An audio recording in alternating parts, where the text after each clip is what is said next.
Olá, começa aqui o blog do editor, apresentando a coleção da revista 28 anos, 325 edições. Como vocês podem ver, é muita coisa.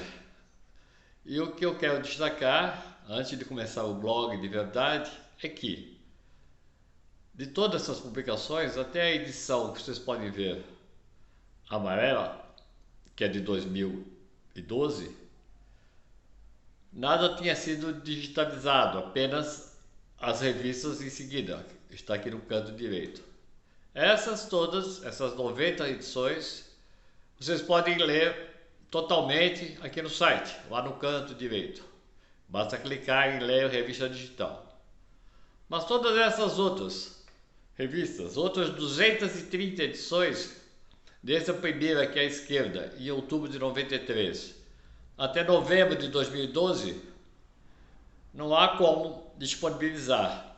Então, a partir de agora, eu, Tomás Lourenço, editor da CR, estarei apresentando, comentando essas 230 edições a seguir. Antes, porém, vou falar um pouquinho sobre como tudo começou. Vamos lá? Olá, eu sou Tomás Lourenço, editor da Contra-Relógio, e vamos iniciar então o blog do editor aqui no site da Contra-Relógio. Falamos que as edições digitalizadas, as 95, não 90, 95 edições, vocês podem acessar diretamente no site aqui em cima, no canto direito. E o blog, aqui eu vou apresentar uma leitura comentada das outras 230 edições. Antes, porém, a primeira edição, vocês estão vendo aí a capa bonitona, tal, de uma prova em São Paulo, que eu francamente não sei qual é a corrida, mas deve ter sido uma maratona no meio em São Paulo, no começo dos anos 90, porque a revista, essa edição é de outubro de 93. Antes, porém, quem é o Tomás? O Tomás é um jornalista de muitos anos, experiente, jornal, revistas, e que se maravilhou com a corrida de rua e resolveu lançar uma revista. Antes, participava de algumas pouquíssimas corridas que existiam, e a uma que é mostrada aqui é uma 10 quilômetros na Praia Grande, já treinando com uma pessoa que orientava um grupinho que chamava Silvana Colli, chama Silvana Colli. E assim foi, enfim, corri as pouquíssimas provas e fui a Blumenau fazer minha primeira maratona. Eu vou contar mais detalhes sobre essa primeira edição, mas enfim, dessa primeira participação em maratona. Mas corri muito bem, tive uma larga experiência como ciclista e consegui, como está aí na foto, 3 horas e 4 e 30 segundos. Excelente resultado, que me colocou em 10º lugar na faixa etária 45, 49 anos, e que foi meu recorde, e é meu recorde até hoje, depois de 50 ou 60 maratonas que eu fiz aqui no Brasil e no exterior. No ano seguinte, 93, eu fui para, obviamente, correr sub 3. E correria sem menor dúvida. Eu vou só contar um detalhe, um treininho que nós fizemos um mês antes, ou 23 semanas antes, no Parque Ibirapuera, num circuito de 3 km aferidos, e eram 6 quilos e 3 mil. Eu fiz tudo abaixo de 12 minutos. Pois é. Então, mas o que aconteceu? A gente foi para a prova e o ônibus da equipe se perdeu, ia até Itajaí, onde acontecia a largada. Essa história eu vou contar mais detalhes, mas pela foto que vocês veem, devem ver aqui ao lado, a minha cara era bem de irritação de não ter conseguido. Eu terminei em 3:07, nem quis saber. Bom, aí eu me lembro, fomos pro hotel, tomamos um banho, pegamos uma variante, que era de carro, porque naquela época avião era complicado, difícil, caro. E eu entrei no carro e falei para minha mulher Cecília, sabe aquele projeto que eu estou pensando em lançar uma revista? Então, vai sair a revista agora. E foi, era final de julho, e em outubro de 93 eu estava, depois de ter feito, acompanhando, saber quanto custava fazer essa ideia um pouco ousada, digamos assim, eu lançava a revista em outubro de 93 com a capa que vocês estão vendo. Legal? Vamos falar dessa edição com calma na próxima. Um abraço. Então, vamos lá à primeira edição da Contra-Relógio, outubro de 93. O editorial, com o título óbvio, Vamos Largar Juntos, uma foto minha, na época tinha bigode. Na foto anterior, lá na Praia Grande, eu estava de barba.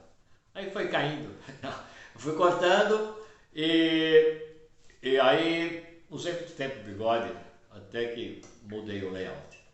Bom, a revista na primeira edição, ela saiu com algumas páginas a cores. Era muito caro fazer a revista.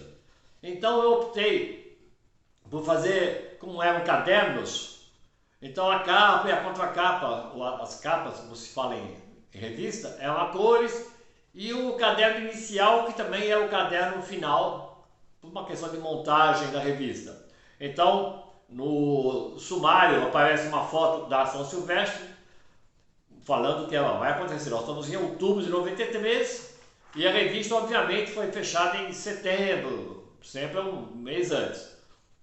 O que é interessante notar já aqui em seguida é que a revista já surge com muitas, não e-mails, muitas cartas, aquele negócio que escrevia no papel, punha no envelope e tal. É assim que chegavam as cartas, chegavam muitas.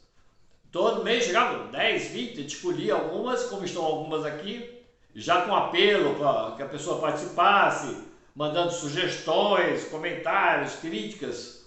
E, aliás, a participação do assinante ou do leitor, enfim, a revista era só por assinatura. Esqueci de falar isso. E vendíamos nas corridas que íamos. É uma forma de sobrevivência na revista com as assinaturas e com a venda avulsa. Não, a revista no começo dos meus anos não esteve em bancas, livrarias, nada disso. Nessa primeira edição eu já tenho a participação do principal colaborador da revista, que é o baiano Ayrton Ferreira, falecido há poucos anos. É um engenheiro, mas que adorava as corridas, um excelente corredor, veterano, e gostava muito de escrever, escrevia muito bem. Inclusive ele tinha já 3 livros publicados e que vendia boca a boca, assim, ou mão a mão, digamos assim. Aí ele faz que é uma base da atuação dele, ela fazer matérias de treinamento, planilhas. Olha, eu posso falar que milhares de corredores brasileiros treinaram com as planilhas da Ayrton Ferreira, que eram planilhas puxadas. Mas em compensação, quando você entrava na maratona ou na meia, você corria fácil, como muita gente comentou conosco. Então já tem uma planilha para outubro, depois a gente publica nos meses seguintes, um comentário sobre corredores atuantes que estiveram na São Silvestre, como o Diamantino, o mexicano Arthur Barros. E a base da revista no começo, e depois se manteve, mas foi muito forte no começo, eram coberturas de eventos.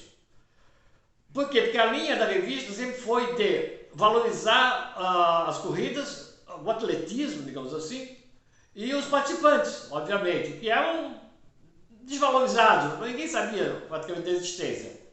Então, já nesse primeiro mês, a gente faz uma cobertura interessante do torneio de veteranos em pista, que depois a gente continuou fazendo, mas enfim, era uma forma da gente valorizar tanto o pessoal que corria provas de rua, rústicas, como se falavam, como provas de pista. Desde o atleta profissional, que a gente vai comentar sobre isso, assim como os veteranos que faziam torneios de pista.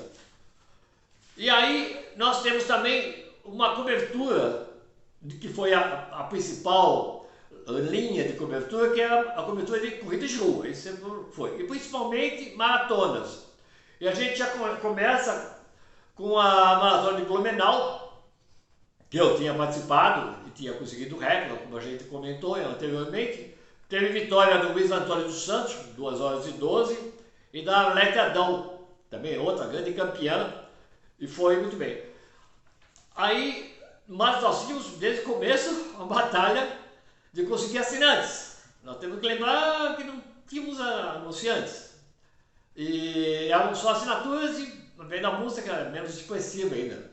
Mas nós tínhamos muito assinantes para quem estava começando. Eu sempre brinco não, lembro que antes da revista surgir, em setembro, ou que a revista surgiu em outubro, em setembro a gente tinha 100, 150 assinantes que sabiam, através daquele folheto, esse folheto foi distribuído por correio para muitos endereços. Boa parte voltou, desconhecido e tal. E foi com essa mala direta, como se fala, que eu consegui ter um retorno de assinante. Então, os corredores brasileiros ficaram sabendo que ia surgir uma revista através daquele folheto que está apresentado aqui, que foi através do correio, e depois fizeram um folheto pequeno, que era semelhante àquele, onde a gente fazia corpo a corpo. Eu e o Tião iam umas corridas, outros eu ia sozinho, outro eu ia com a minha mulher, Cecília, distribuindo folhetos dizendo, vai surgir uma revista. Então, com base nisso, nós já tínhamos vários assinantes, uma centena, um pouco mais que isso, de assinantes que ficavam sabendo e que mandavam cheque para nós, ou dinheiro pelo correio, para receber a revista em casa pelo correio. Mas a gente continuava. E desde o começo, a gente já fez com um apelo muito forte. Assine a revista e corra o risco de ir a maratona em Nova York com tudo pago. Como está aqui no que a gente chama em jornalismo calhau. Calhau é um anúncio da própria edição, da própria publicação. Nós vamos apresentar já o primeiro sorteado mais para frente. Então, isso repercutiu muito. Pessoas queriam assinar a revista porque queriam, estavam órfãs de informação, não tinham. Lembrar que não havia internet. Você sabia onde tinha corrida, você tinha que ligar para um amigo, talvez ele soubesse. Olha, sabe aquele bairro, tem um bairro na esquina, diz que vai ter uma corrida no domingo, começa entre 8, 9, 10, você parece que é uns 5, 10, não sei quantos quilômetros, é assim. A gente ia lá, se inscrevia na hora, não pagava geralmente, e também não tinha nada. Tinha uma largada, o trânsito aberto, não tinha médico, não tinha nada, era uma zona. E era assim, aliás, esse foi o motivo da revista ter surgido, para ajudar a valorizar, informar os corredores, prestigiá-los e tentar dar um rumo nas corridas de rua no Brasil, que eram um caos. A própria São Silvestre, que a gente vai comentar muito, ela não tinha banheiro nenhum na largada. Nenhum banheiro. É inacreditável. Eram 10 mil participantes já naquela época, ou quase isso. Então a gente começa. Então a cobertura era importante, mas também matérias técnicas, informativas, como essa, por exemplo, do Dr. Henrique Viana, que é um treinador e médico. E ele é técnico de atletas de elite, como Ronaldo da Costa, Luiz Antônio, Clair Vatier. Os bambambãs estavam treinando com ele. E ele desenvolveu um soro, não havia Gatorade ainda, não havia ainda bebidas energéticas, bebidas esportivas, como fala agora, né? Essa proliferação. Então ele fez um soro, usando, como está aqui, usando Pedialite, enfim, e fez um soro e o soro funcionava muito bem. Então ele publicou, e as pessoas passaram a fazer em casa, que é uma forma de se fazer uma nutrição adequada, né? Foi um sucesso essa matéria por causa da informação. Eventualmente, quero deixar claro aqui, talvez pareça uma legenda aí, que é as pessoas que queiram tirar dúvidas, saber mais, fazer críticas, sugestões a esse blog, se por favor peço que mande sempre para o e-mail Tomaz, T-O-M-A-Z, tomaz@contrarrelogio.com.br. Eu responderei diretamente e eventualmente deverei, né, lógico, aproveitar para fazer novos comentários aqui no blog, ok? Eu agradeço a participação de vocês. Então, a revista tinha muita cobertura. Então, eu estou folheando a revista enquanto eu falo com vocês. E também tínhamos matérias então de saúde, que é uma coisa básica, não só nutrição, que a gente vai sempre ter, cobertura, né? Treinamento, e outra matéria de saúde, como essa aqui, de um médico cardiologista de Santos, minha terra, colega meu de rua, de jogar taco na rua, que é um cardiologista, e ele escreveu algumas edições, quase que me ajudando a dar informações interessantes aos corredores, como esse, referente à questão de coração. E chegamos, enfim, à página que era sempre...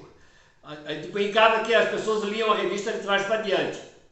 Porque nas últimas páginas, desde o começo, tinha o calendário de provas. E lá tinha aquela coisa que, meu Deus, onde tem corrida no Brasil? E era só aqui que existia essa informação. Com o quê? Com o nome da corrida, quilômetros aproximados, né? O nome da prova, a cidade e o telefone do organizador.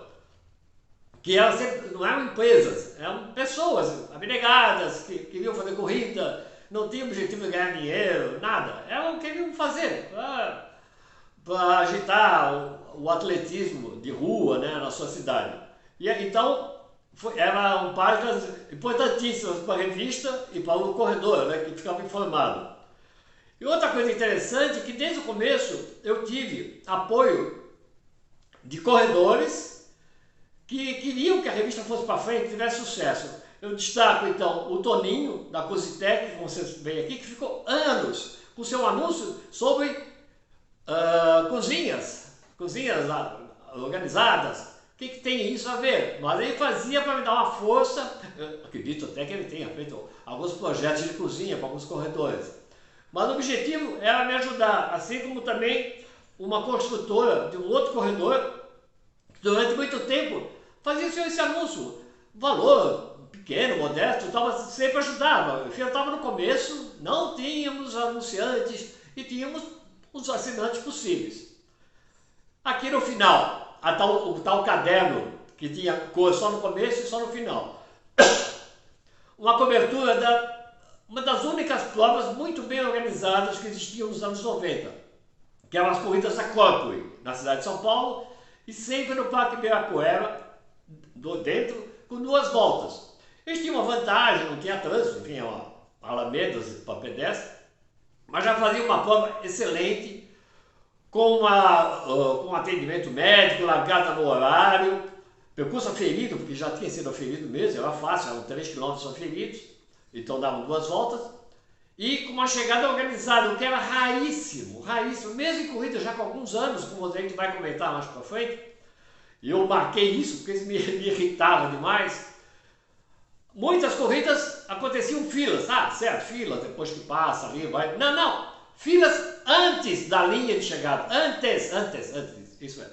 Então você estava chegando ali, opa, vou fazer um bom resultado, aí você ouvia assim, fique na fila, por favor. A chegada é lá. Não, fique na fila e aguarde. Isso para mim era terrível e foi uma das minhas batalhas. Bom, mas a Corpore fazia corridas excelentes, com um funil todo montado, baias que iam variando, e uma das pessoas que teve à frente sempre, e até hoje, atuando junto ao ESCOM, é o Vasco, Manuel Vasco Arroio, companheiro de 28 anos, meio pavio curto, assim como eu, só que eu tenho ascendência portuguesa e ele tem ascendência espanhola. E estamos companheiros em todo esse tempo. E para terminar, uma força que a gente dava para o Ayrton, lógico, ele também nos deu uma força incomensurável, publicando os livros dele. Ele tem o Diário do Corredor, Maratona e A Mulher da Corrida. Esses livros já existiam, mas ele vendia boca a boca. Com essa propaganda na revista, foi muito legal, porque vendeu todos os livros dele, não havia em 1, 2, 3 anos, meus 3 anos da revista, ele vendeu tudo. Porque é uma comunicação interessante. Ok? Até a próxima, então.